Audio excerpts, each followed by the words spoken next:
Salmo de número 55, verso 17. Posso ler? Amém. Diz o seguinte: de tarde, de manhã e ao meio-dia oro e clamo, e Ele ouve a minha voz. O conteúdo é curto, vamos ler juntos outra vez. De tarde, vamos, igreja, juntos? De tarde, de manhã e ao meio-dia oro e clamo, e Ele ouve a minha voz. Amém? Antes de você retornar ao assento, eu gostaria de referenciar o tema que pretendo abordar. A frase é a seguinte: mulheres movidas pela oração. Vamos juntos? Toda a igreja dizendo comigo: mulheres movidas pela oração. Toda a igreja agora: mulheres movidas pela oração. Deus conhece sua voz e não a confunde. Retome o seu assento em nome de Jesus. E muito obrigado pela gentileza.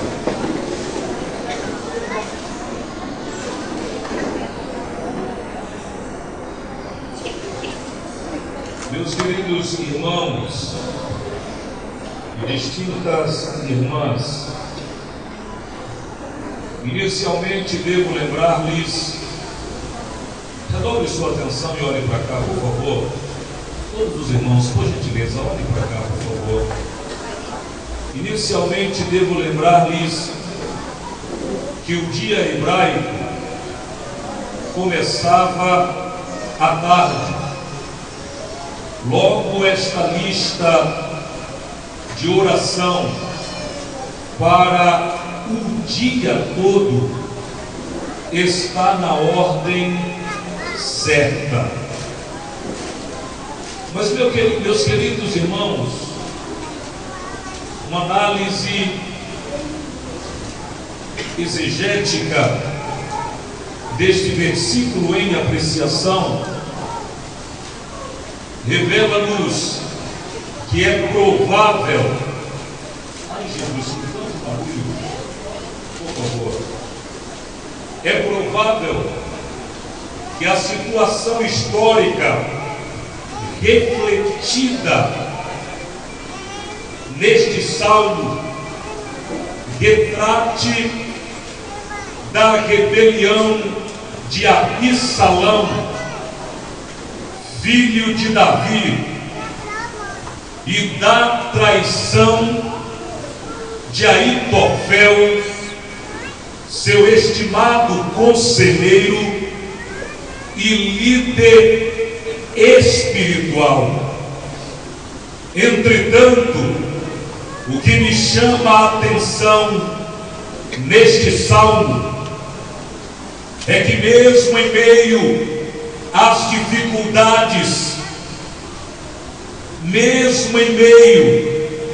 dificuldades, tristezas e traições, é sempre a Deus que Davi sabe recorrer.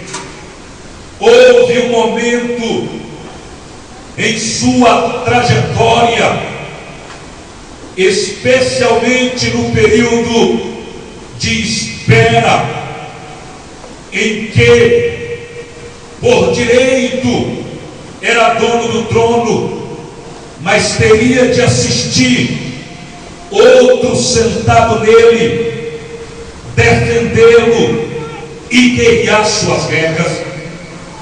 Voltando ao detalhe, houve um momento em que o salmista Davi desejou sair de cena e fugir dos problemas. No próprio Salmo 55, nos versículos 6, 7 e 8, ele expressa esse sentimento dizendo: ai, quem me dera asas como de pomba, eu voaria e estaria em descanso, fugiria para longe,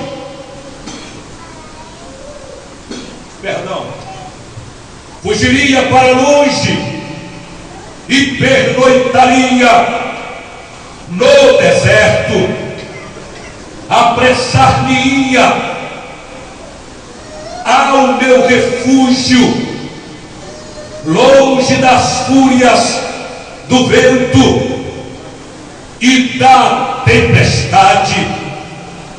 Meus queridos irmãos, o desejo de fugir dos problemas é hábito comum na vida de toda a humanidade, mas a confiança em Deus nos dá resignação, nos concede resistência para vencermos as dificuldades.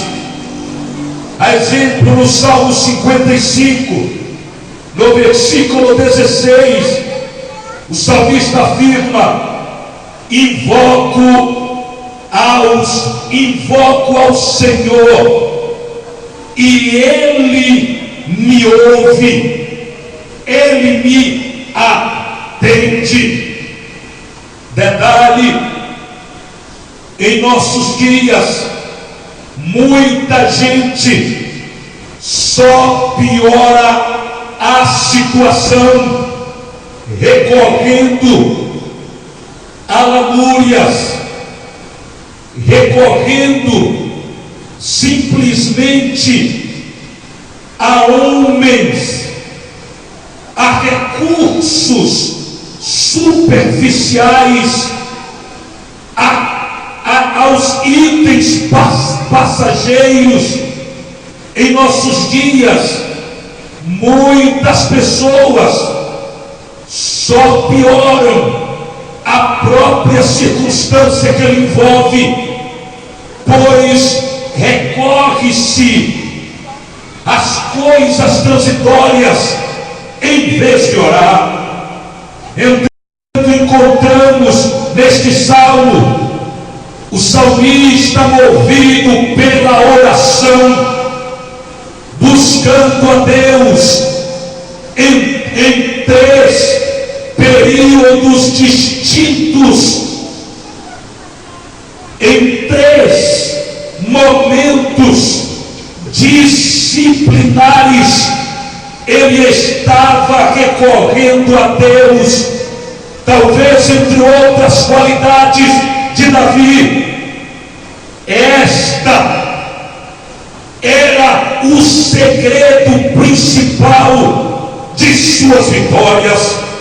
Ousamos destacar que Daniel orava 3 vezes ao dia, mas esquecemos de ressaltar frequentemente que também Davi habitualmente orava 3 vezes ao dia, e este era entre outros, dos segredos das vitórias esmagadoras do salmista.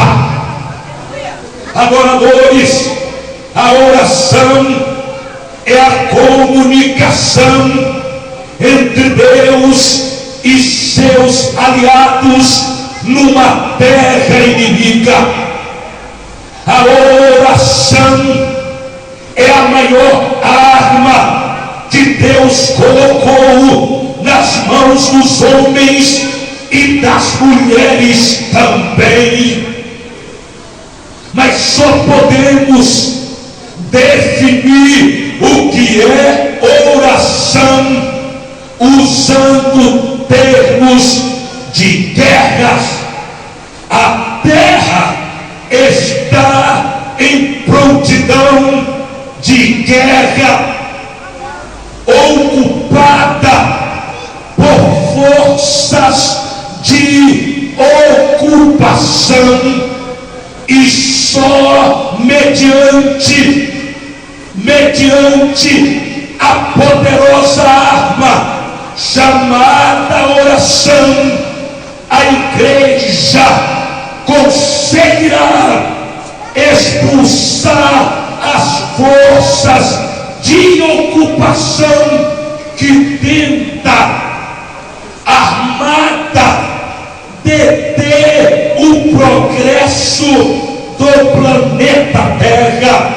Mas enquanto a igreja de Deus estiver olhando para o trono e importunando aquele que está sentado no trono da graça, vitórias serão desencadeadas, batalhas serão vencidas, gigantes invencíveis tombarão, muralhas e fronteiras serão alargadas, e nada embarcará a marcha, o triunfo, a vitória do povo de Deus. Luiz Ervas disse certa vez: o homem jamais se torna tão grande como no momento em que se ajoelha diante de Deus. Jamais se torna tão distinto como no período em que diante dele se humilha. Pois o homem que se ajoelhar diante de Deus pode levantar-se perante qualquer situação. É a oração que faz isto. Pastor Dilone costuma dizer: a oração vai onde nós não conseguimos ir, realiza o que nós não conseguiremos realizar. Alguém já disse que a oração é uma rodovia de mãos duplas. Por uma das mãos enviamos as petições a Deus, por outra, Deus nos devolve a resposta ou as respostas. Sim, sem sombra de dúvida, a oração é o combustível que conduz o crente na rodovia que devo denominá-la terra, céu, e que neste trafegar, ou este trafegar, ocorre sem interrupções. Queridos adoradores, a oração é oxigênio, a corrente sanguínea da fé. Só no Novo Testamento há 217 referências acerca da oração e dos prodígios ocorridos por meio delas. Mas retomo o tema, estou tratando sobre a frase mulheres movidas pela oração. Em primeiro lugar, mulheres que se movem pela oração expressam sinais de de angústia. Quem ora expressa sinal de angústia. Acompanhe meu raciocínio, por gentileza. O texto sagrado do livro que registra o nome Neemias, capítulo 1, versículos 2 ao versículo 4, ou do versículo 2 ao versículo 4, o texto revela que chegou uma delegação da cidade arruinada de Jerusalém para visitar Neemias lá em Susã, capital do Império Persa. E quando a delegação chegou, Anani, o líder da mesma, começou a relatar, redobre sua atenção, começou a relatar as catástrofes, as ruínas em que ocorreram em Jerusalém. E eles relataram que a muralha fora derrubada, as casas destruídas, suas portas queimadas, e que a cidade estava devastada. E o que me chama a atenção é que naquela delegação ninguém sabia o que fazer, ninguém sabia qual meio Deus iria utilizar para restaurar as ruínas. Só souberam relatar a devastação, só souberam relatar o desespero e a desesperança. E o versículo 4 diz que Neemias, quando terminou de ouvir o relato daquela delegação, ele sentou-se, chorou-se e lamentou-se por alguns dias. Esta expressão, alguns dias, nos faz entender que Neemias estava dando sinais de angústia, visto que ele não era pregador, não era pastor, ele era um homem de carreira secular. Neemias era um profissional, era um homem hábil a serviço do palácio, era copeiro do rei, secularmente era alto nível, economicamente, segundo os historiadores, estava bem.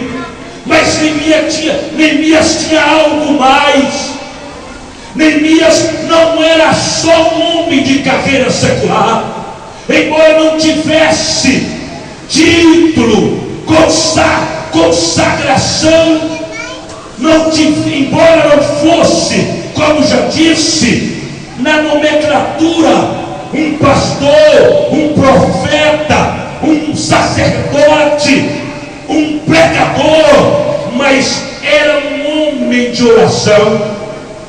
Por isso Deus o levou às águas da angústia e lhe constrangiu a orar, a interceder pela restauração da sua terra.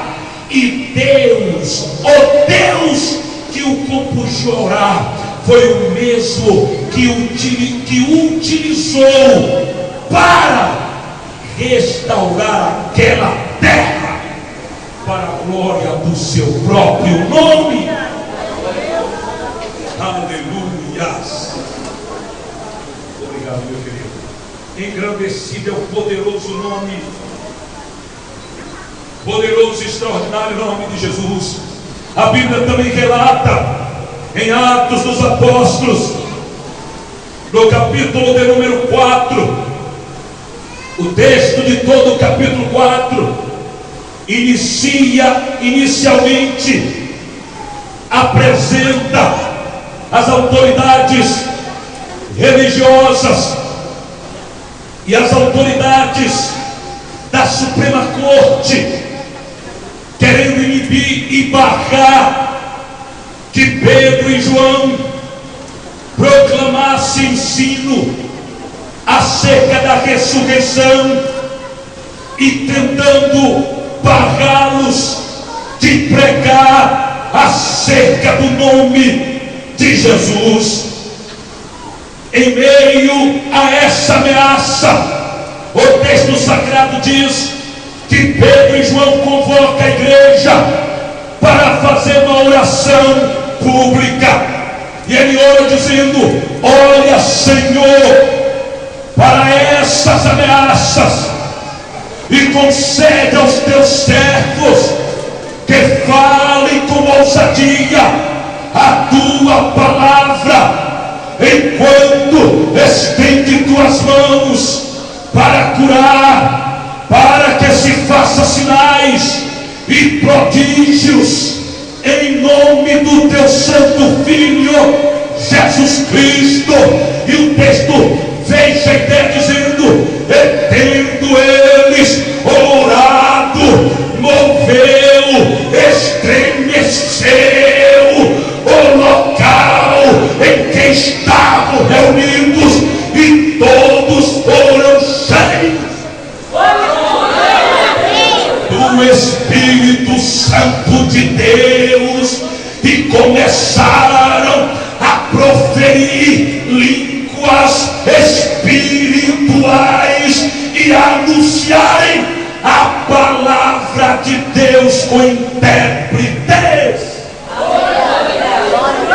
Porque o sinal de angústia os levou a falar com Deus.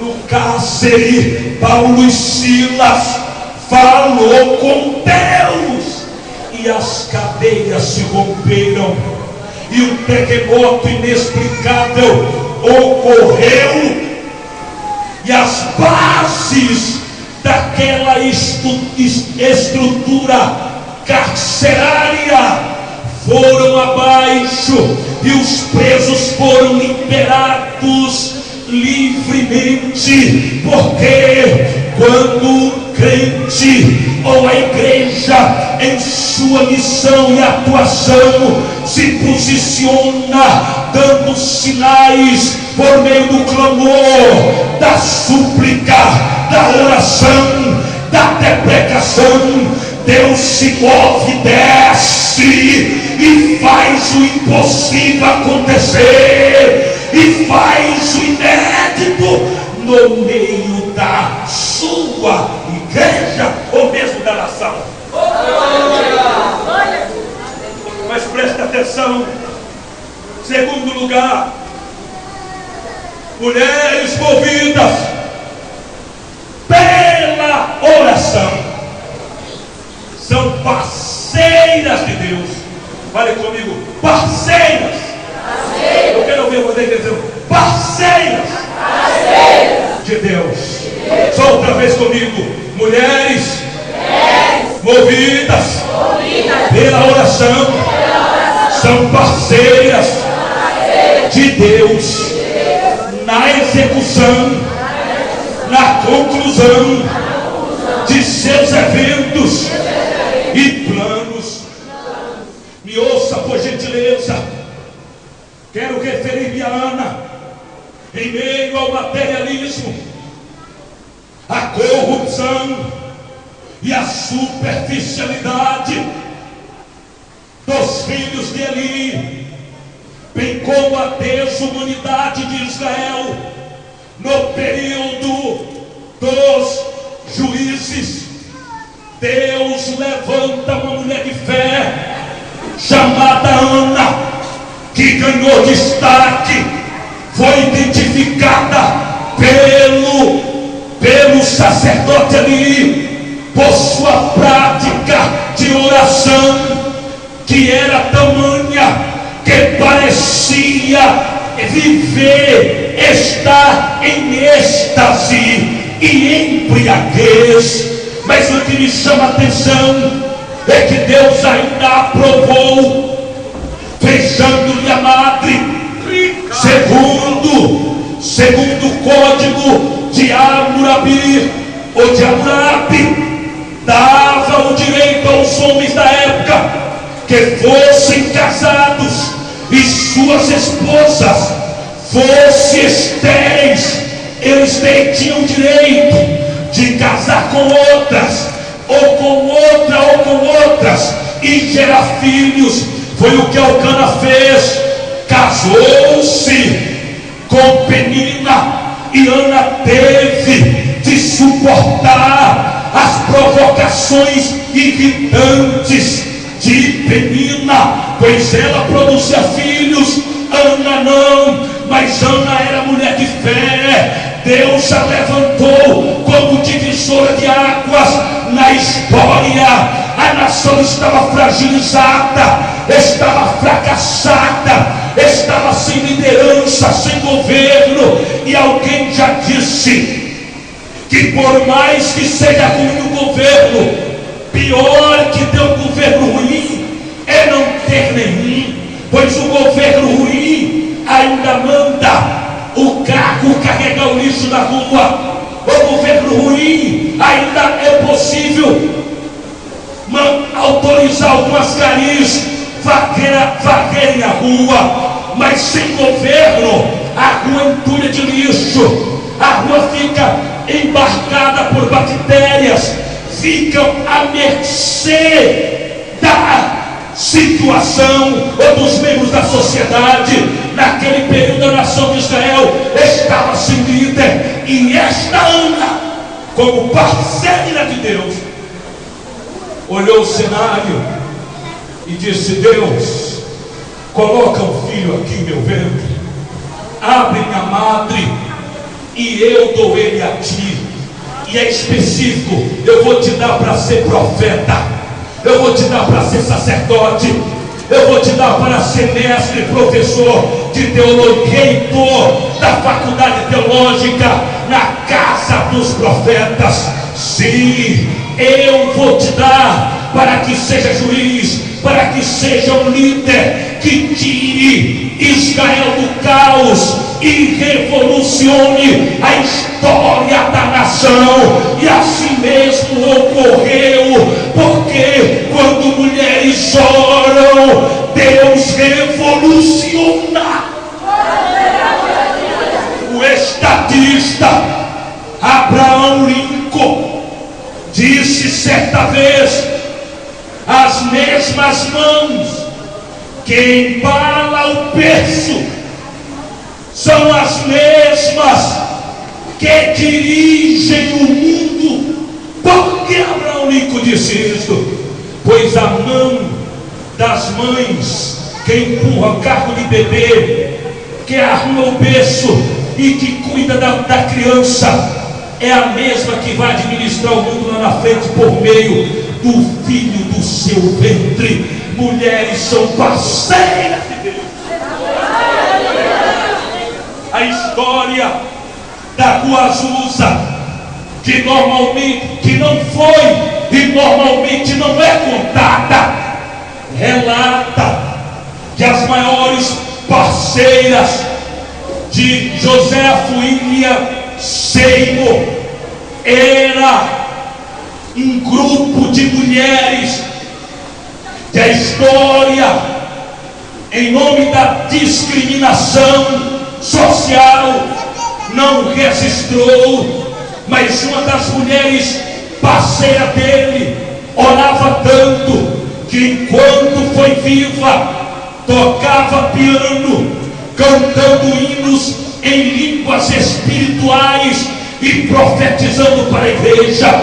William Seymour tinha um grupo de mulheres de oração tão extraordinária que ele dobrava os joelhos entre duas caixas no púlpito, colocava o rosto dentro de uma delas, e as mulheres eram usadas no poder de Deus, a ponto que ninguém ia à Rua Azusa com expectativa expectativa de ouvir o cantor, de ouvir o pregador. Pastor Alex, me ouça olhando para mim, por gentileza.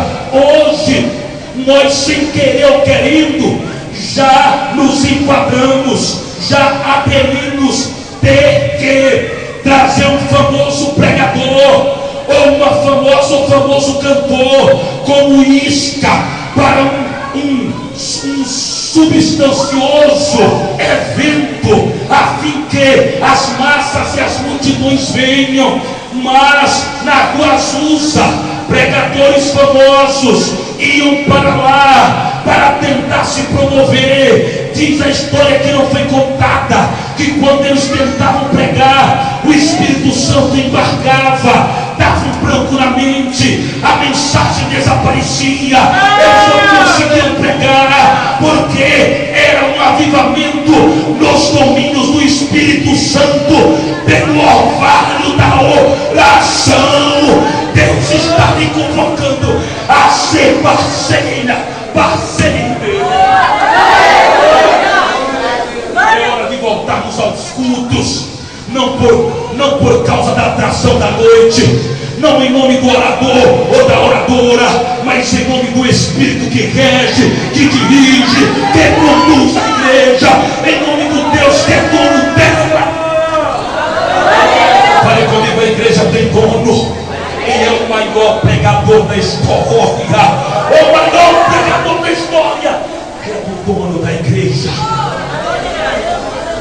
Glória! Quem cai? Glória! Me escute um pouquinho mais que eu termino já. Aleluia! Aleluia! Aleluia! Aleluia!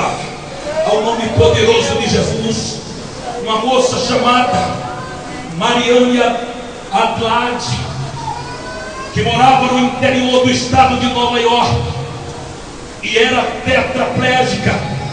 Certo dia entrou em seu quarto, sentada na cadeira de roda, e disse: minha mãe, me deite com o tórax para cima.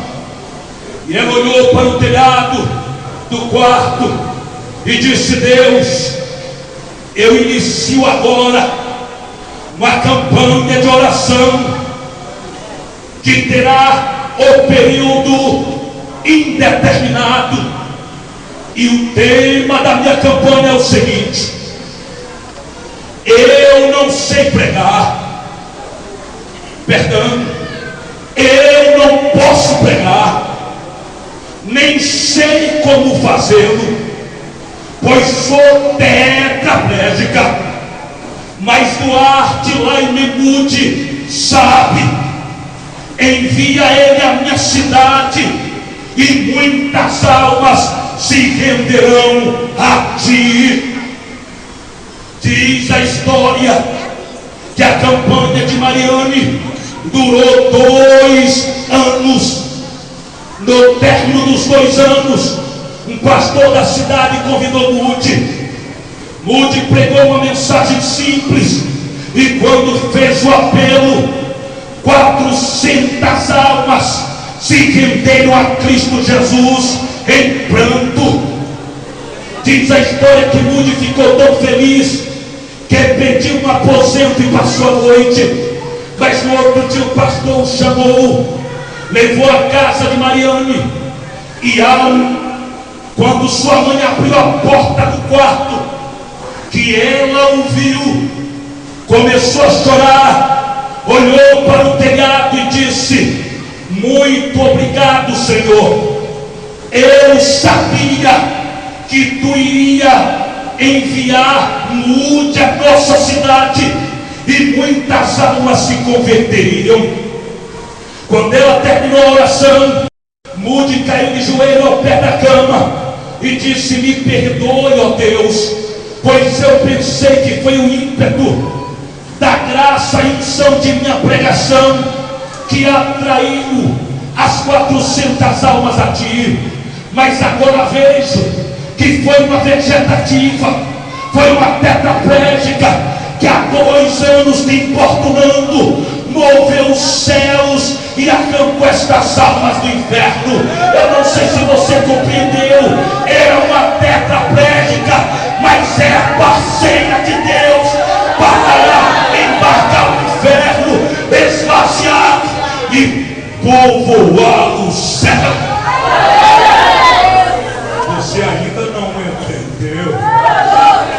Você sabe o que Deus está querendo dizer a você? Você não é surda, não é surdo. Você não é cego, não é cega. Você tem os movimentos dos dedos, mãos, braços. Você entrou e vai sair daqui andando. Você tem tudo para se curvar, colocar os pés para trás e orar a Deus. Mas o que você tem feito? Qual é hoje? Eu não tenho nada contra, mas as irmãs rapam bem rapadinha as pernas e colocam banha de cacau para não aparecer o peito preto nos joelhos. Mas eu, na condição de servo de Deus, ainda me alegro muito quando eu vejo irmãs com os joelhos, com a frente dos joelhos escurecidos. É sinal de que tem horas a fios prestado diante de Deus. Deus conta com você, parceira. Deus conta com sua parceria. Sim, a Bíblia diz: clama a mim, responder-te-ei, anunciar-te-ei coisas grandes.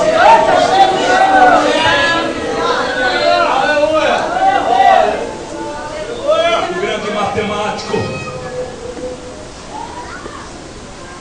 e físico Isaac Newton disse que toda ação provoca uma reação no sentido contínuo ou inverso. Quando Deus pede, clama a mim, Ele está dizendo: quero a ação de vocês e responder-te-ei coisas grandes, coisas desconhecidas, aquilo que ainda não lhe foi informado ao ouvido, aquilo que os seus olhos não viu, aquilo que o seu coração não recepcionou, a informação ou o sentimento, é o que Deus tem preparado para lhe revelar, para realizar, para fazer acontecer.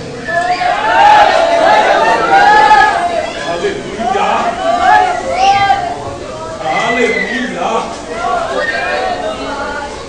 Houve um homem chamado Agostinho de Hipona. Era devasso, profano, vivia na contramão da vida e da santidade de Deus.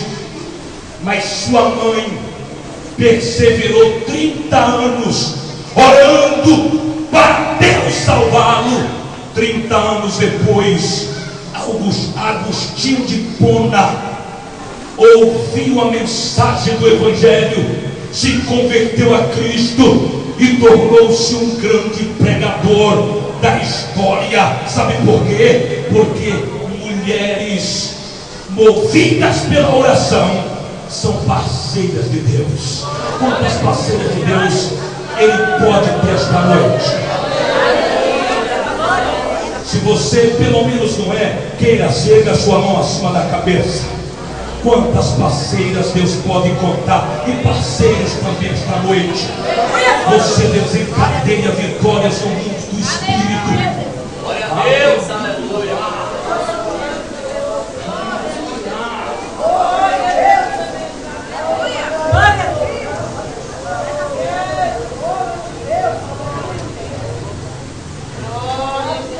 Eu estou terminando.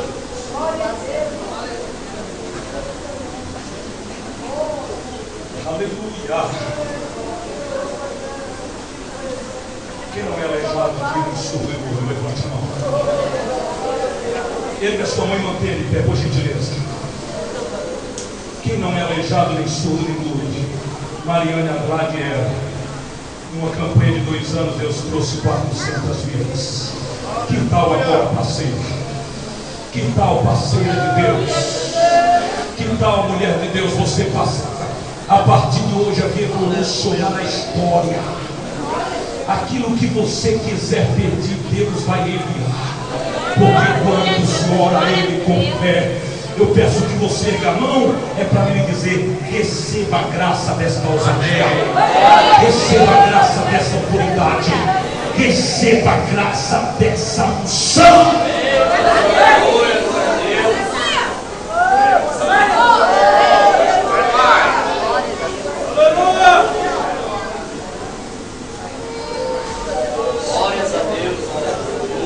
Em penúltimo lugar, mulheres que são movidas pela oração não negligenciam as incumbências do Espírito Santo. E pastor, não negligencia.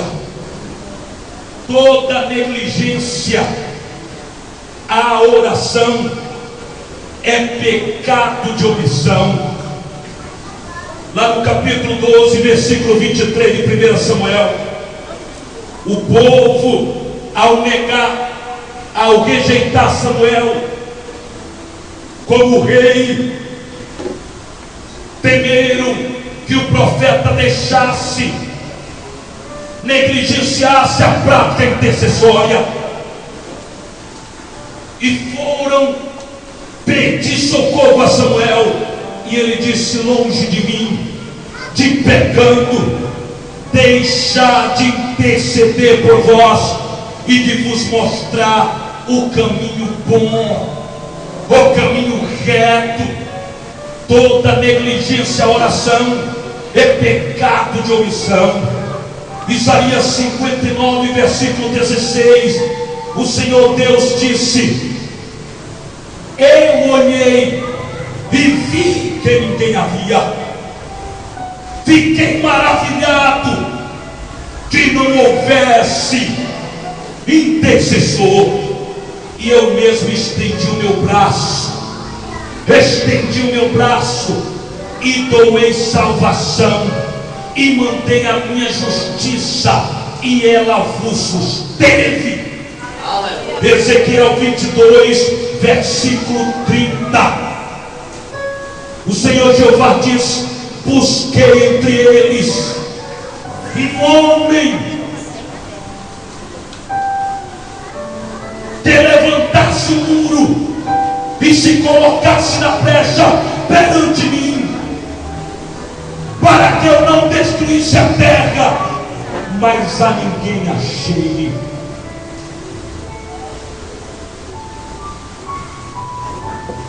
Mulheres movidas pela oração não negligenciam a incumbência do Espírito. No ano de 1995, eu e o pastor Josias Costas, vindo de Salinas das Margaridas, passando em um bairro chamado Alto do Cunha, em Santo Antônio de Jesus, 3 bandidos nos interpelaram daqui para aquela porta de vidro. Eles dispararam 18 tiros em nós, e uma bala não nos acertou.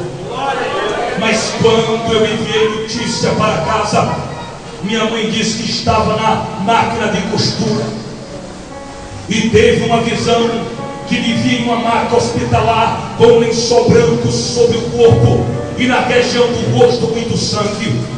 E ela disse que um sentimento incontrolável dizia: vai ao quarto orar pelo teu filho. E ela entrou no quarto e orou até sentir alívio.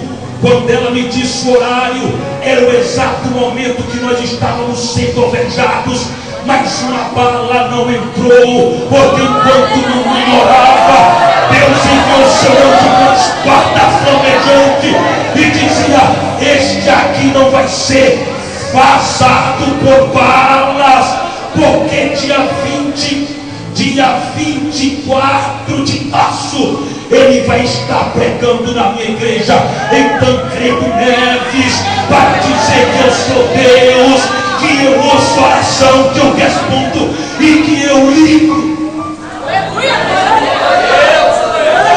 Não negligencie a incumbência do Espírito.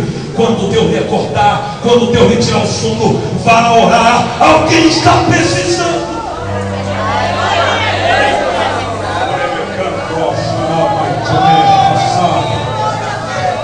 Tocando vento e que desce o Pai. Ah, que sorobiante cova, arabia canto que baixuriai. Subirim, sudecrempa, chopanta casa. Morocando lá, charabia, canto, bate a fúria do inferno com intercessão. Aleluia.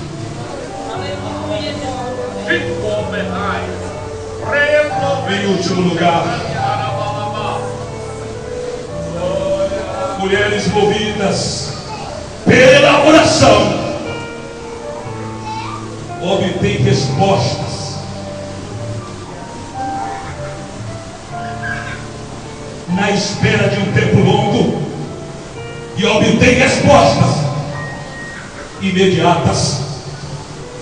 Salmo 34, versículo 4 diz: busquei o Senhor, Ele me ouviu, livrou-me de todos os meus temores. Salmo 81, versículo 7 diz: ouvi-te no dia da angústia e te livrei, escutei você do local oculto dos trovões. Deus atende o nosso clamor. Aleluia.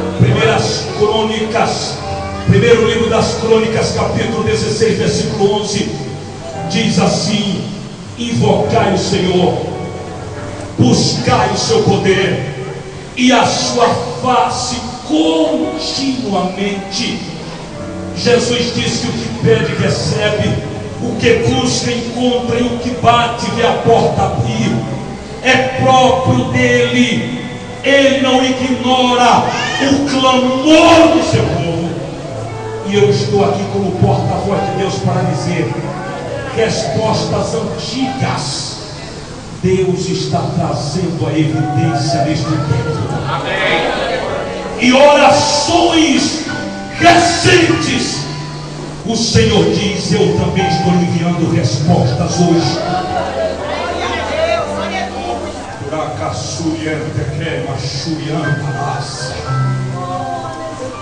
Você pode colocar-se de pé. Glória a Deus, aleluia. Glória a Deus. Aleluia. Em uma manhã de domingo, último dia de um congresso juvenil em Imperatriz, segunda capital do Maranhão.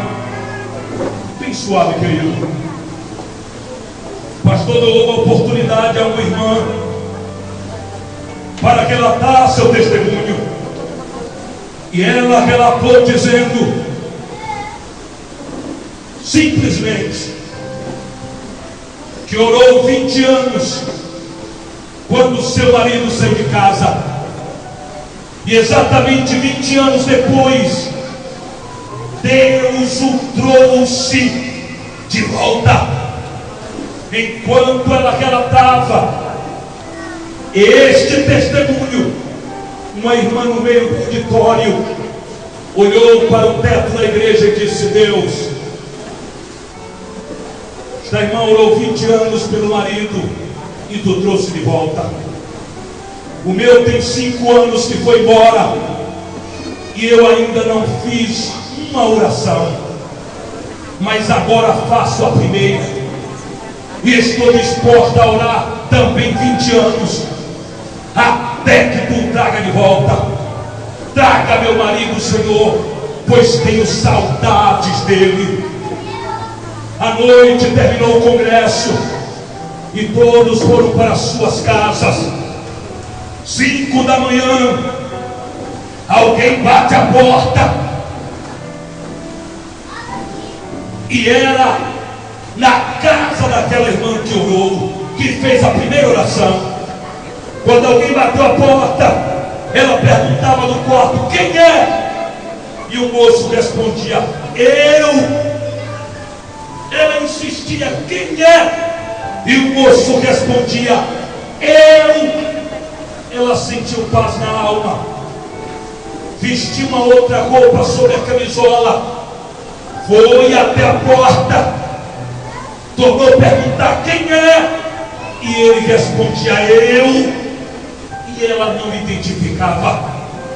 Abriu a porta.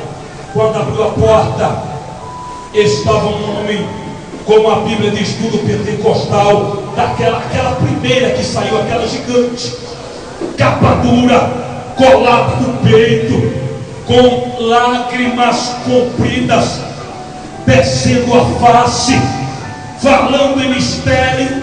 Quando se controlou, disse-lhe: minha querida, eu aceitei Jesus, Ele me batizou com o Espírito Santo, e eu quero descer as águas e tornar-me membro do corpo de Cristo e tomar a ceia do Senhor. Mas para isto eu preciso restabelecer meu casamento, e eu gostaria de saber: você me aceita de volta? Ela disse assim: dá um tempo. Passou por ele, saiu na sacada da casa. O dia estava querendo clarear, olhou ainda o céu estrelar e disse: Deus, tu é demais. A irmã orou 20 anos para tu devolver o marido. Eu fiz a primeira oração, não tem 24 horas e o meu marido bate a minha porta voltando. Tu é demais. Se este Deus é demais, receba a graça da resposta agora. Matando no te achoqueta assim, eterna subiraia. Levanta sua mão ao trono da graça agora e receba. Pode cantar, pode tocar agora, meus filhos, que eu vou ministrar sobre você.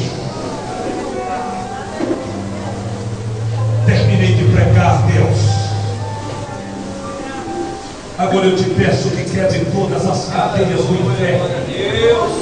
Despedace cadeias de ferros e cadeados de bronze, e derrama a tua graça, o teu espírito, o teu poder, a tua maravilhosa resposta nesta reunião. Possua agora, Senhor, com toda a plenitude os teus filhos. Aleluia, glória. O meu horário de parar chegou.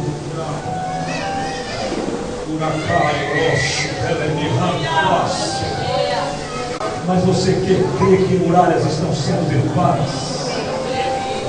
Nada e ninguém vai marcar a tua vitória. Você crê, Montonai, Torento, se que posso. Você crê que eu posso te devolver, mulher, o teu marido? Você crê que eu posso abrir aquela porta, que eu posso te colocar naquele lugar, que eu posso lhe levar acima do que você se preparou e sonhou? É resposta que estão a caminho. Receba.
Envolver tua graça, quero tocar.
Te